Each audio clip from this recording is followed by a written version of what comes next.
des sociétés, que M. Tshisekedi nous dise en quoi consiste son vrai projet de société. Qu'est-ce que vous leur répondez? D'abord, c'est une grande erreur de dire ce que vous venez de dire là. Dans une jungle comme le Congo, où c'était la loi du plus fort qui régnait, un parti qui veut instaurer un état de droit où règne la bonne gouvernance, la justice et toutes les valeurs de développement, dire que ce n'est pas un projet de société, alors il faut qu'on me dise alors qu'est-ce que ça veut dire le projet de société.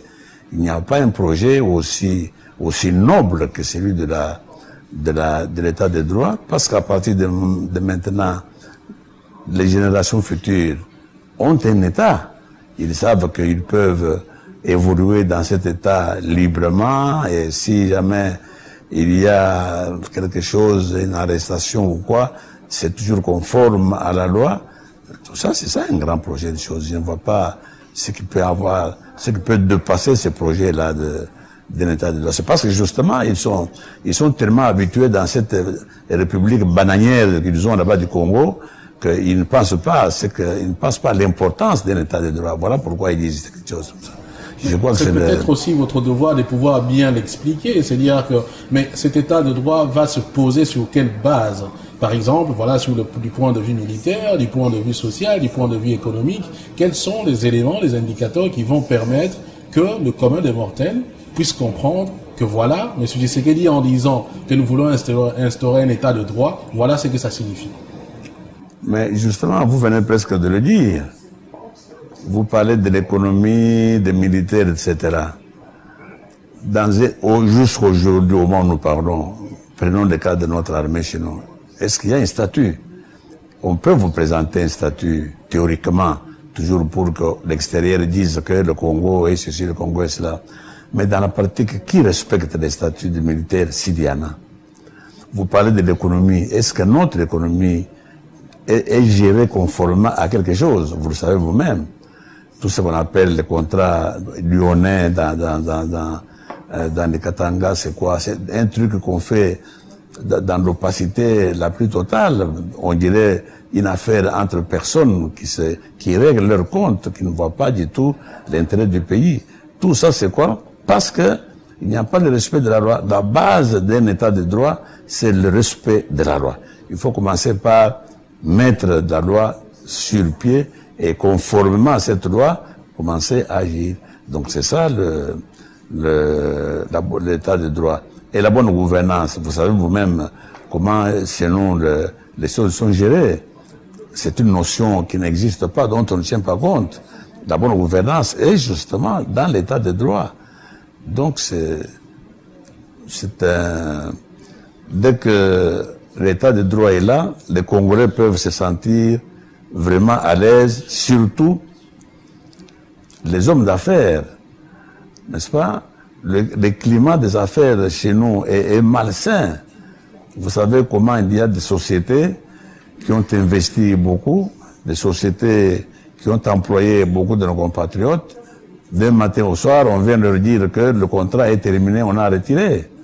Et ces gens-là se retrouvent comme ça. Au moment où nous parlons, il y a des sociétés comme ça qui ont accusé le Congo devant le tribunal international d'arbitrage à Paris.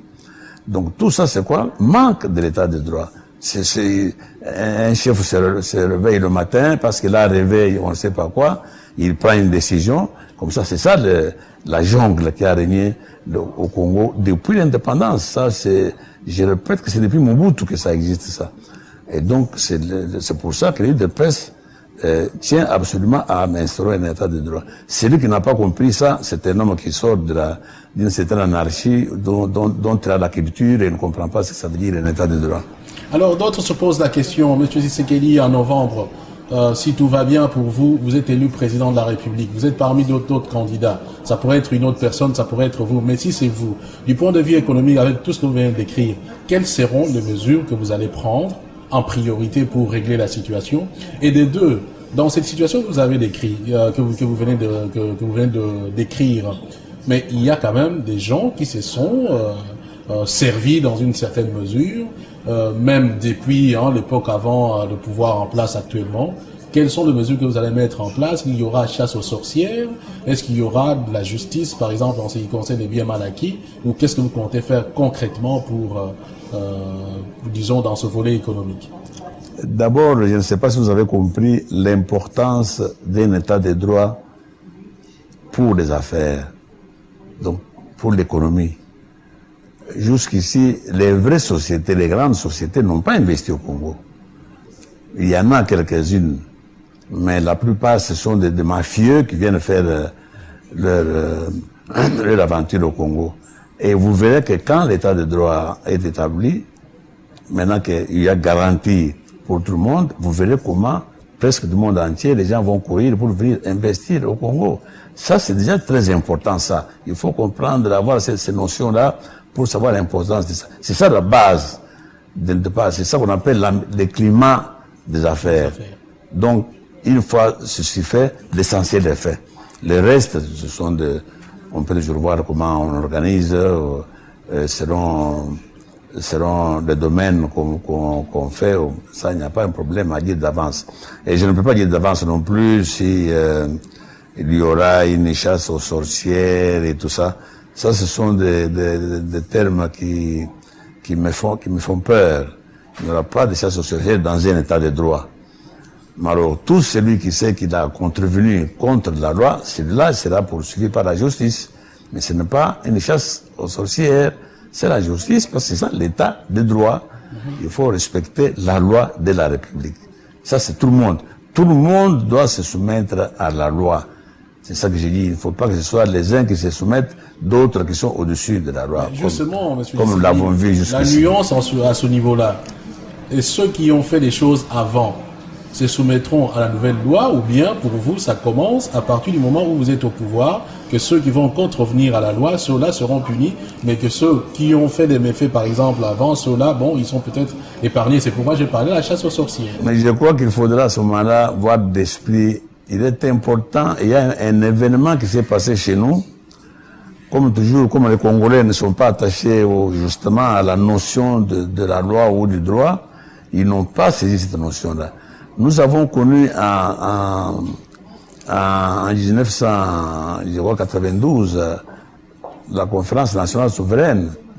C'était un événement historique, cette chose-là. Les Congolais eux-mêmes, personne n'était venu de l'extérieur, se sont réunis, ils ont fait des journées, ils ont discuté sur tout, dans tous les sujets du pays. Et ils ont pris des décisions. Ils ont décidé, entre autres, ce que vous venez de dire là, le problème du bien mal acquis. Mais des choses pareilles, c'est ça la société. Il faut corriger la société congolaise. On ne pas dire nous allons partir d'aujourd'hui. Alors, ce qui a fait, tout ce qui ont fait le mal passé là, tout ça c'est resté dans le cerveau, surtout des jeunes. Il faut qu'il y ait une punition pour qu'on sache que celui qui contrevient à la loi, il doit être puni conformément à la loi. Ça doit entrer dans notre culture. Et pour la jeunesse, c'est important pour l'avenir du pays, pour qu'on sache que personne ne peut se conduire comme il entend au Congo. Hein, il y a des lois qu'on doit respecter. Et c'est pour ça que ce n'est pas impossible que notre Parlement, nous aurons un Parlement, et remettent en chose, en question, et remettent plutôt sur la table les problèmes tels qu'ils étaient posés par la Conférence nationale souveraine et les décisions telles qu'elles étaient posées par la Conférence nationale souveraine. Et ça, vous n'allez pas appeler ça chasse aux sorcières, non. Ça, c'est au contraire nettoyer notre cour pour que, dorénavant, il n'y ait plus de saleté.